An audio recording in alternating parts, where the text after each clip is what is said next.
Jujur ya, ini topik yang memang agak panas kalau kita bahas. Tapi kan data never lies. Kita sering bilang ganyang Malaysia, di bola, di budaya. Tapi kalau kita lihat secara ekonomi, secara kesejahteraan sosial, ya kita kalah jauh. Coba lihat data ini. GDP per kapita Malaysia di kisaran 13.382 US dollar per tahun 2024. Sementara Indonesia baru nyentuh di angka 5.271 US dollar.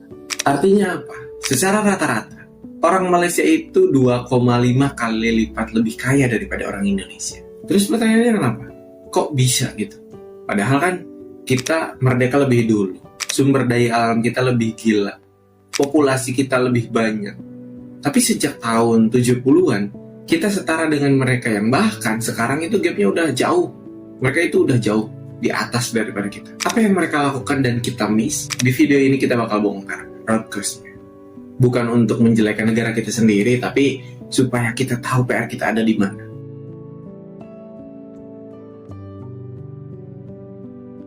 Hal pertama yang harus kita bahas adalah struktur ekonomi, dan ini kuncinya. Dulu di tahun 70 sampai 80-an, Malaysia itu ngambil keputusan yang menurut gue jenius. Mereka sadar negara mereka kecil. Karena kalau cuma ngandelin jualan sawit, jualan karet, mereka nggak akan kaya-kaya. Akhirnya Perdana Menteri mereka yang pada saat itu bernama Mahathir Mohamad itu nge-push gila-gilaan yang namanya industrialisasi yang berorientasi pada ekspor. Dan yang lebih gila lagi, lo tau nggak? Malaysia itu sebenarnya diam-diam itu raksasa semikonduktor. Ini menarik ya. Penang yang sering disebut Silicon Valley of the East, karena sekitar 13% dari testing dan packaging chip global itu adanya di Malaysia. Intel, AMD, Infineon, mereka udah investasi di sana dari tahun 70-an. Bandingin sama Indonesia. Selama puluhan tahun kita terlena sama komoditas. Kita jual minyak mentah, kita jual batu bara, kita jual sawit mentah. We are selling raw materials. Masalahnya komoditas itu harganya naik turun. Ketika harga batu bara turun, otomatis ekonomi kita anjlok, dan di situ letak masalahnya. Sementara Malaysia jualan barang bernilai tambah tinggi. Ini nih yang bikin fundamental ekonomi mereka lebih high value ya daripada kita. Kalau kita lihat posisi di ASEAN, Malaysia itu nomor 3, sementara kita nomor 5, dan kita dipepet terus nih sama Vietnam yang udah gencar soal industrialisasinya.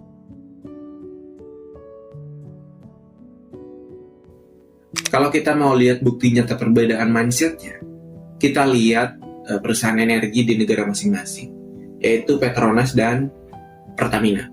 Petronas itu didirikan pada tahun 74, Pertamina itu didirikan pada tahun 1957, yang artinya Pertamina itu lebih dulu. Tapi coba lihat sekarang, Petronas itu konsisten masuk Fortune Global dengan posisi yang lebih tinggi dan profitabilitas yang lebih besar. Bedanya di mana? Petronas itu global player, sementara Pertamina itu public service. Petronas itu udah berani ekspansi ke luar negeri. Mereka punya sumur minyak di Afrika, di Timur Tengah, di Kanada. Mereka cari duit dari luar dan bawa devisa masuk ke Malaysia. Sementara Pertamina, fokus utamanya adalah mendistribusikan BBM bersubsidi buat rakyat.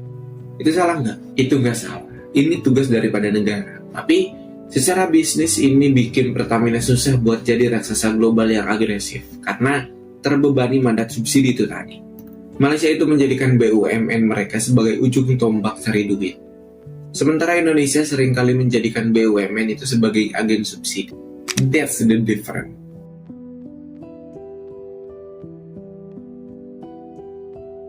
Sekarang kita masuk ke aset yang paling berharga dari sebuah negara, yaitu manusia.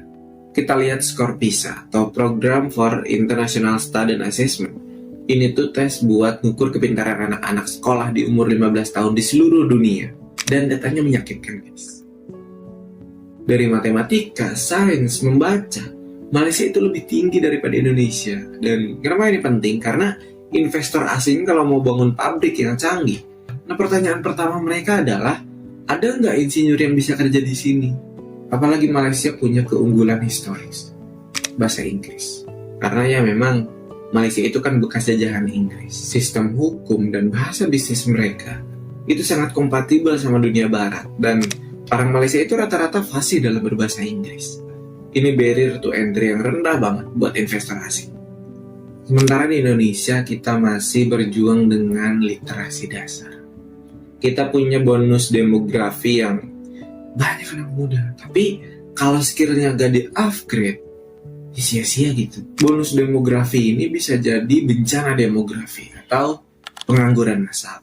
Jujur ya, di era Pak Jokowi kita memang gencar banget sama infrastruktur.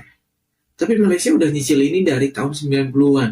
Mereka punya kereta yang dari utara ke selatan, nyambungin Thailand ke Singapura. Dan itu udah jadi urat nadi logistik mereka puluhan tahun. Terus ada indeks yang namanya Ease of Doing Business, yaitu kemudahan berbisnis. Dulu buka PT di Malaysia itu mudah, urus izin cepat, kepastian hukum lebih jelas.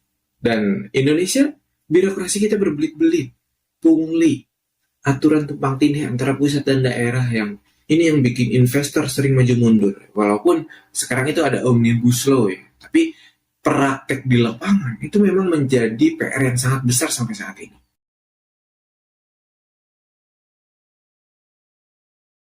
Kesimpulannya, apakah Indonesia itu kalah total?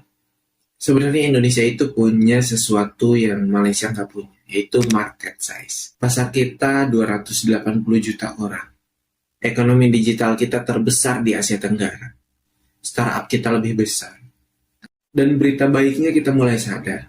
Kebijakan hilirisasi nikel yang dilarang ekspor biji mentah sejak tahun 2020. Itu adalah langkah strategis yang tepat buat nyusul strategi industrialisasi Malaysia yang udah dimulai sejak 40 tahun yang lalu.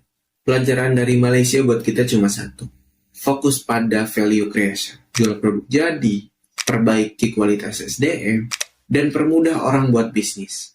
Malaysia itu udah lari duluan. Kita kalah start. Tapi bukan berarti kita nggak bisa nyusul mereka. Bisa. Kuncinya ada di konsistensi kebijakan. Dan ya, kualitas SDM-nya. Yaitu kita sendiri. Menurut lu gimana? Apakah kita bisa susul Malaysia sebelum 2045? Komen di bawah.